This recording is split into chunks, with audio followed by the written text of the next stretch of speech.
দোস্ত, একটা কথা বলার ছিল, জানি না কিভাবে বলবো, কিন্তু তবুও বলতে হবে।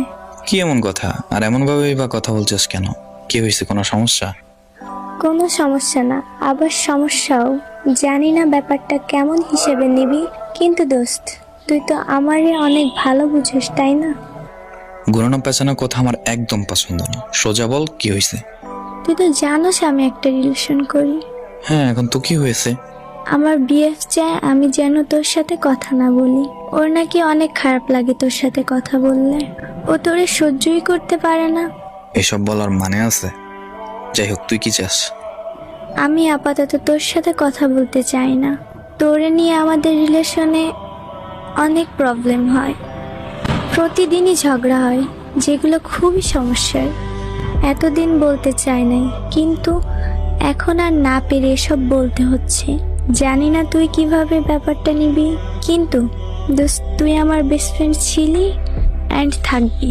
দেখ, প্রথম কথা হলো আমাদের ফ্রেন্ডশিপটা প্রায় 2-2.5 বছরের।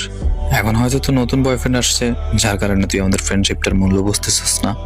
কিন্তু হ্যাঁ, এটা ভাইবা নিস, বয়ফ্রেন্ড কখনোই ফ্রেন্ড কিংবা বেস্ট ফ্রেন্ডের জায়গায় আসতে পারে না। আমি সবসময় তোর পাশে থাকার চেষ্টা করতাম এবং তোর মন ভালো হওয়ার কারণ হতাম। আর বাকি রইল কারোর সমস্যা। দোস্ত, আমার নিয়ে কারো লাইফে কিংবা কোথাও সমস্যা হলে, সেটা যে কোনো স্থান হোক, আমি আর সেখানে থাকি না। যেহেতু তোদের দুজনের মধ্যে আমি একটা সমস্যা, সেহেতু আমিও তোদের ওই অসুবিধা কিংবা সমস্যা হয়ে থাকতে চাই না। দোস্ত, তুই হয়তো রাগ করছিস, কিন্তু দোস্ত, লাইফ পার্টনার হিসেবে একজনকে খুঁজে নিতেই হয়। তাছাড়া আমার বিয়ে বলছে আমাকে বিয়েও করবে, তাই আমার মনে হলো আমার ছেলে ফ্রেন্ডের থেকে বয়ফ্রেন্ড অনেক বেশি জরুরি লাইফে। আমি চেয়েছি আমার ফ্রেন্ড এবং বিএফ যেন আমার লাইফে জড়িত থাকে, কিন্তু আমার বিএফ চায় না আমার কোনো ছেলে ফ্রেন্ড থাকুক। এখন তুই বল কি করব? বিয়ের স্বপ্ন তো অনেক ছেলেই দেখায়, যাই হোক, হয়তো তোরও দেখায়। এখন কথা হচ্ছে, তোর বয়ফ্রেন্ড যেহেতু জেলাস ফিল করে, যেহেতু আমার তো লাইফে না থাকাই ভালো। কিন্তু হ্যাঁ, ও ছেড়ে যদি চলে যায়, তাহলে তুই কখন আমাকে দ্বিতীয়বারের মতো পাবি না। আর এটাও মনে রাখিস, এই শহরে ভালোবাসার মানুষ ভালোবাসার স্বপ্ন দেখিয়ে স্বপ্ন ভেঙে চলে যায়। তুই আমার একটা সময় বিয়ের স্বপ্ন দেখতি, আমিও তোর নিয়ে স্বপ্ন দেখতাম। যাই হোক, স্বপ্নটা ভেঙে গেল।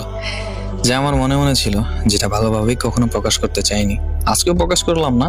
শুধু এতটুকু চাই, তুই ভালো থাক তোর প্রিয় মানুষের কাছে। আমি আবার নতুন করে একজনকে খুঁজে নেব নিজেকে ভালো রাখতে। তুই আমার থেকে অনেক ভালো কাউরে পাবি দেখিস। আর দোস্ত, তুই আমার মাফ করে দিস। লাইফ পার্টনারের জন্য এমনটা করতে হলো। জানি না ওর সাথে আমার বিয়ে হবে কিনা, তবে আমি চাইবো বিয়ে করার। ভালো থাকিস, আর কখনো কথা হবে না। তুইও ভালো থাকিস, আর ভেবেচিন্তে সবকিছু করিস। আল্লাহ হাফেজ। কিছু কিছু মানুষের লাইফে নতুন কেউ আসলে তারা পুরনোকে ভুলে যায়, সেটা হোক বেস্ট ফ্রেন্ড এবং যে কোনো কিছু। ফ্রেন্ড কিংবা বেস্ট ফ্রেন্ডকে যারা কখনোই মূল্য দিতে জানে না, আর যাই হোক, কখনো ফ্রেন্ডশিপের মূল্য বোঝে না।